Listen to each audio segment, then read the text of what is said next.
नमस्कार दोस्तों, आप सभी का स्वागत है आपके अपने यूट्यूब चैनल जीएसटी डिकोडर में। तो दोस्तों, आज की इस वीडियो में हम बात करने वाले हैं new tax regime for the assessment year 2026-27 यानी कि फाइनेंशियल ईयर 2025-26 के लिए लागू होने वाली नई आयकर व्यवस्था की। यह वीडियो खास तौर पर सैलरी एम्प्लॉयड, बिजनेसमैन, प्रोफेशनल और हर उस व्यक्ति के लिए है जो यह जानना चाहता है कि नई टैक्स व्यवस्था में कितना टैक्स लगेगा और इसको कैसे कैलकुलेट किया जाएगा। तो वीडियो को अंत तक ज़रूर देखें, क्योंकि आज हम सिर्फ स्लैब ही नहीं पूरा टैक्स कैलकुलेशन एग्जाम्पल के साथ समझेंगे। तो दोस्तों, सबसे पहले बात करते हैं न्यू टैक्स रिजीम की, जो कि इनकम टैक्स के अंडर चेंज हो चुकी है फाइनेंशियल ईयर 2025-26 के लिए। तो पहले 4 लाख रुपए तक कोई भी टैक्स नहीं है। 4 लाख से लेकर 8 लाख तक 5% टैक्स है। 8 से लेके 12 लाख तक 10% टैक्स है। 12 से लेके 16 तक 15% टैक्स है। 16 से लेके 20 लाख तक 20% टैक्स है। 20 से 24 तक 25% टैक्स है और 24 लाख से ऊपर 30% टैक्स है। तो दोस्तों, ध्यान दीजिए, यह स्लैब बहुत ही प्रगतिशील और आसान है। जैसे जैसे आपकी इनकम बढ़ती है वैसे वैसे टैक्स रेट धीरे धीरे बढ़ता है। तो अब समझते हैं कि न्यू टैक्स रिजीम की खास बातें क्या हैं। सबसे पहली बात, यह एक ऑप्शनल टैक्स रिजीम है, यानी आप चाहें तो इसे चुन सकते हैं। दूसरी बात, इसमें टैक्स स्लैब ज़्यादा है लेकिन रेट्स बहुत ही कम हैं। और तीसरी बात, बहुत सारी डिडक्शन और एग्जम्पशन जैसे कि एटीसी, एचआरए, एलटीए वगैरह या तो हट गई हैं या बहुत ही सीमित कर दी गई हैं। लेकिन इसका फ़ायदा यह है कि टैक्स कैलकुलेशन बहुत ही आसान हो जाती है और मिडिल इनकम ग्रुप को डायरेक्ट बेनिफिट मिलता है। तो दोस्तों, न्यू टैक्स रिजीम का सबसे बड़ा फ़ायदा है सेक्शन 87A का रिबेट। अगर आपकी टोटल टैक्सेबल इनकम 12 लाख रुपए तक है तो यह आपको 60,000 रुपये तक का रिबेट मिल सकता है। इसका मतलब यह हुआ कि अगर आपकी इनकम 12 लाख रुपए तक है तो कैलकुलेटेड टैक्स पूरी तरह से जीरो हो सकता है।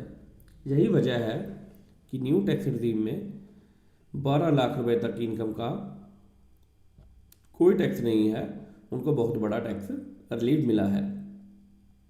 तो दोस्तों, चलते हैं पहले प्रैक्टिकल एग्जांपल पर।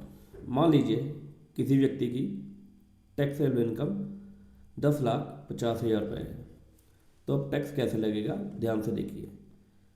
4 लाख रुपए तक कोई टैक्स नहीं, अगले 4 से लेकर 8 तक 5% टैक्स, यानी कि टैक्स की अमाउंट हुई 20,000।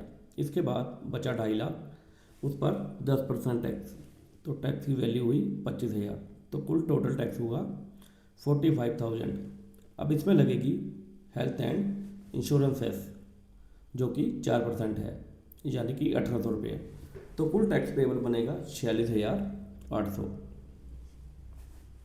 अब दूसरा एग्जांपल देखते हैं। मान लीजिए किसी व्यक्ति की इनकम है 12 लाख।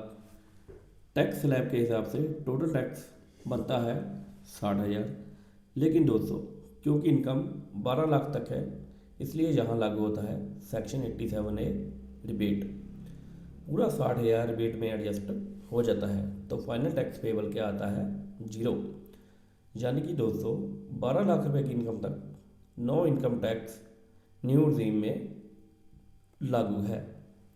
तो अब बात करते हैं सेस और सरचार्ज की। हर टैक्स पेयर को 4% हेल्थ एंड एजुकेशन सेस देना ही होता है। इसके अलावा अगर आपकी इनकम बहुत ही ज़्यादा है, मतलब कि 50 लाख से ऊपर, तो सरचार्ज भी लगेगा।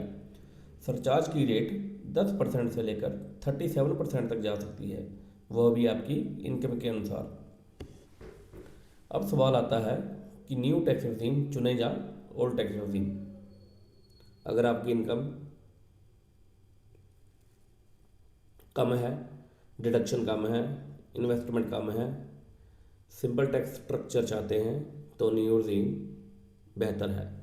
लेकिन अगर आपकी eighty C, eighty D, HRA home loan जैसी डिडक्शन बहुत ज़्यादा है तो ओल्ड टैक्स रिजीम फ़ायदेमंद हो सकता है।